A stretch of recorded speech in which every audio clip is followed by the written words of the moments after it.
Deuxième épître de Paul à Timothée, chapitre 4.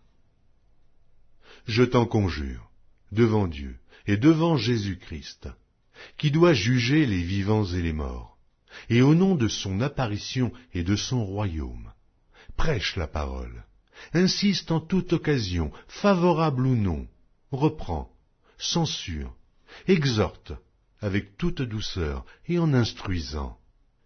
Car il viendra un temps où les hommes ne supporteront pas la saine doctrine, mais ayant la démangeaison d'entendre des choses agréables, ils se donneront une foule de docteurs, selon leurs propres désirs, détourneront l'oreille de la vérité et se tourneront vers les fables.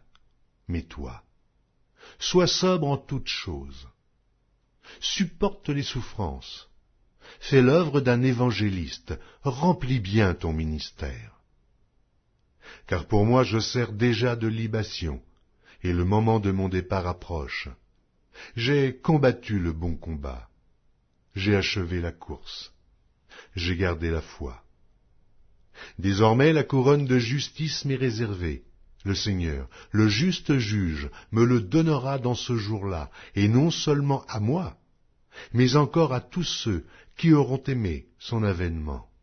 Viens au plus tôt vers moi, car Démas m'a abandonné, par amour pour le siècle présent, et il est parti pour Thessalonique. Crescens est allé en Galatie, Tite en Dalmatie. Luc seul est avec moi. Prends Marc, et amène-le avec toi, car il m'est utile pour le ministère. J'ai envoyé Tychique à Éphèse. Quand tu viendras, apporte le manteau que j'ai laissé à Troas, chez Carpus, et les livres, surtout les parchemins. Alexandre, le forgeron, m'a fait beaucoup de mal. Le Seigneur lui rendra selon ses œuvres. Garde-toi aussi de lui, car il s'est fortement opposé à nos paroles. Dans ma première défense, personne ne m'a assisté, mais tous m'ont abandonné, que cela ne leur soit point imputé.